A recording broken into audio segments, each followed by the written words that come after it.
It's time to review the front pages of our national dailies and get to see what made it there. We'll start off with a Daily Trust. A National Assembly disowns gazetted tax laws, and that's on pages 4 and 5 of the Daily Trust newspaper if you want more on that story. We also have ADC ticket, Obi Kwankwaso to battle Atiku, and that's on page 6.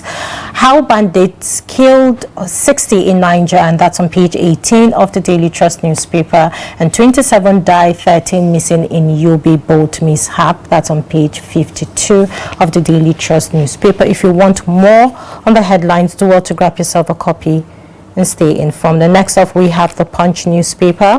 NNPC subsidiaries debt balloons 70% to 30 trillion naira. Only 8 of 32 subsidiaries remain free of intercompany debt. NNPC owes unit 20.5 trillion naira amid asset sales plan, and that's on page 24 of the Punch newspaper. We also have brace for anti-tax unrest. NRS tells security agencies, and that's on page 29 of the Punch newspaper.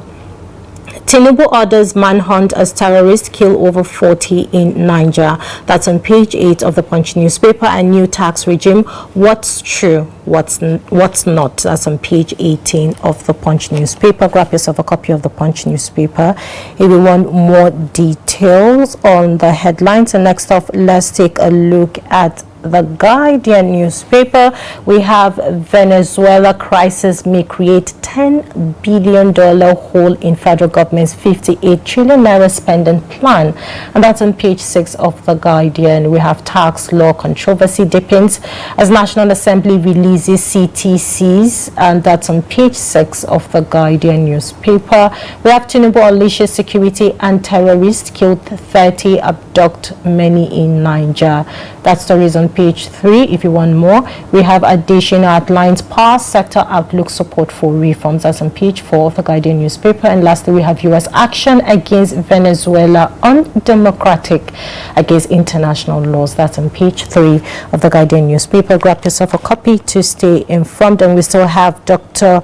Suleiman, former chairman of the editorial board of Daily Trust newspaper. He's still with us in the studio to review the front pages of our national dailies. Now, tax laws has been on the lips of everybody. January 1st till date, a lot of Nigerians are still not clear concerning, the tax laws and what the reforms is meant to, there's no clarity as of now. And so let's look at this headline. National Assembly disowns gazetted tax laws.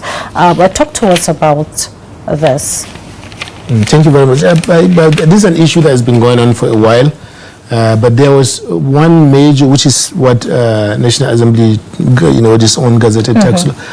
I think the National Assembly, they have not really been fair to Nigerians. Absolutely. They have also not been fair to themselves. Do you understand? Because if you make a law, only one institution in Nigeria, either at the state level or at the federal government level, has power to make laws in this country, and that is the National Assembly. Nobody else does. The Constitution is clear on that, and the Constitution doesn't even need to be clear on that, in the sense that that's a principle of liberal democracy. So if you make a law, right, and then tomorrow you find out that the law you passed is different from the one that has been gazetted. Gazetting is a small administrative process just to write, okay, this thing has been done, and so on and so on. So that it's like filing a newspaper or like filing a book in a library and so on. So if you make a law and then you find out later that this is changed, it's a different thing. It's like a university issues what's your name again, please? Maimuna, with a certificate of graduation that, hey, Maimuna, here you are, you have 2-1 in mass communication, you are graduating. And tomorrow the university finds that that same certificate that had been issued to you as 2-1 has now been changed to first class or something different. What's that? That's a criminal act. So it is the criminal dimension that has not been talked enough. And that's what must be talked enough. And that's why I feel that the National Assembly has not been, it's not an informal process. It's an institutional process. It's something that it's about the rule of law. It's about due process, So if you have a gazetted copy that is different from what you have passed. The issue is to, at the very least, have a committee to investigate what really happened, because somebody has to bear responsibility for that. We're not in the jungle yet. We're still federal government of Nigeria. So there needs to be at least an open and public hearing on this for Nigerians to see that, okay, it is from this process to that. It could be even clerical error. It could be that somebody misplaced the original version, and it could be deliberate manipulation of the process. It could be anything. But we would not know until there is a full and public hearing on this. So in my view, nobody should be talking about the tax law being taken effect, because that's not as important as this criminal act in the process now. Because as we speak, nobody knows which tax act is enforced right now. Absolutely, you understand? So the issue of enforcement cannot even proceed in the first place. We have to get to the bottom of this. Our democratic process is being being abused, particularly by the National Assembly itself. So even among themselves, they should feel bad, that somebody somewhere disrespects them and their job enough to do this. And yet, they are not really taking the kinds of decisions that Nigerians will expect them to take. It may or may not be at the instance of the president. It may, or because I don't see that presidents go into things like that. You understand? Somebody somewhere did this, and it's important for the National Assembly to get to the root of this, so that Nigerians will know what were the sections that were changed. What for, and most importantly, who did it. So that person or those persons can be held accountable for that. So for me, the idea of saying, okay, this tax law is better, or we look at the provision of the tax law, or the issue is that there is a crime committed in this, suspected crime committed or probable crime committed in the process, of the passing of this law. We have to know what really happened before we can talk about anything. And the least the National Assembly can do is a public hearing.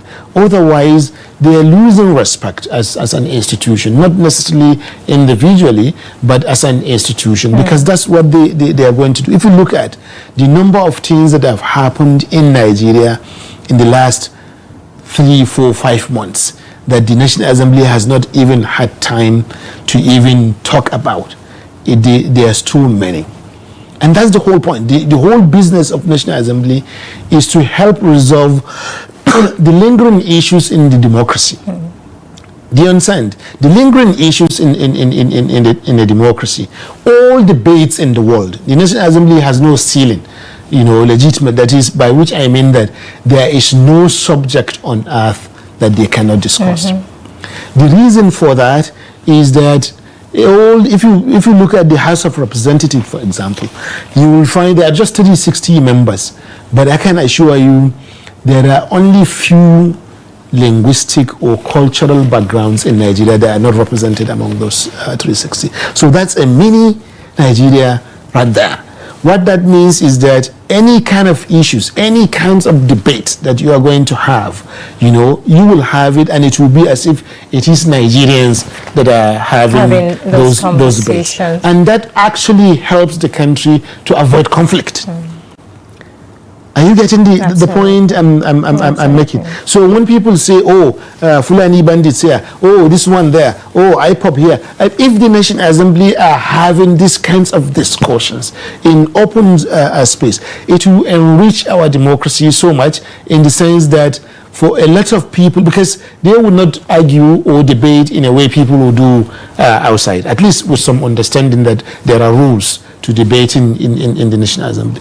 But issues will come up, they will not do anything about it. They will just let it go. So on this one, I think they have no choice but to at least have a public All right, Dr. Suleiman, let's take a look at other stories before time is almost against us. That's all right. Looking at politics, I mean, the ADC ticket, Obi Kwankwaso to battle Atiku. We have seen should I say the arrangement of the coalition, and then the indications have emerged that a joint presidential ticket involving the former president Peter Obi, Rabiu Musa Kwankwaso is being considered ahead of the 2027 election. But there's going to be a little bit of a controversy, if I may add to that, because Kwankwaso is demanding to presidential or a vice presidential slot to Peter Obi, and we also were seeing political analysts say that the renewed push for an Obi Kwankwaso joint ticket will draw strength largely from the electoral lessons from 2023. I think Nigerians are really banking on the ADC right now, because as things are going, it seems we're heading towards a one-party state, and which a whole lot of us don't want to be part of that, undermining our democracy. So what do you make of, the coalition and, the forces now joining in that team? Thank you. Number one, I think, like you said, having a strong opposition party is an absolute necessity. For Nigeria, we cannot have that one-party system that you're talking about, because it actually isn't a one-party system. It's a one-man system, because there isn't anybody else other than Tinubu in the APC. All the structures of the party, everything they submit to the president in a way that does not offer the kind of checks and balances, even within the political party, the ruling party, that are important for democracy to take effect. So, for me, the key thing is Kwankwaso is good that he is going to ADC. Peter Obi is very good that is there. Atiku is already there, Erufai and Co. I would have wished that people like Kwankwaso and Peter Obi had met their minds known and been associated with, because it will have given that party a lot of momentum. And it will probably have even avoided all the fear that governors are having and are moving to the APC, is because there was no viable opposition in place. So our wish they had done this several months earlier, but by not doing that, they left a vacuum in the political environment, which made it easier. Made more difficult for governors to decide, am I staying or am I joining the winning party? So, but as they are in the APC now, it's important for them to not think of themselves alone. There's only one person who can be president, at a time. All three of them cannot make the ticket. So there needs to some kind of gentleman agreement between them, that let us follow the rules, and whoever wins, the rest will support that person. All right. So let's see how it unfolds. The political space is really heating up, and I really hope that at the end of the day, we're going to have a resolution to all of the issues in Nigeria. Thank you, Dr. Suleiman, for joining us this morning. You had to do the double, the discussion and the newspaper review, but we appreciate you. Thank you. All right. On this note, we'll call it a wrap on Daybreak this morning. To everyone who called in to share their thoughts and also sent in their WhatsApp messages, to our amazing guests who made it to the studio this morning to discuss the topic at hand, we say thank you. Do what follows on all of our social media platforms, and also subscribe to our YouTube channel for more news. Catch Daybreak tomorrow morning at 8 a.m. I am Maimuna Baguda. Have a great day and stay safe.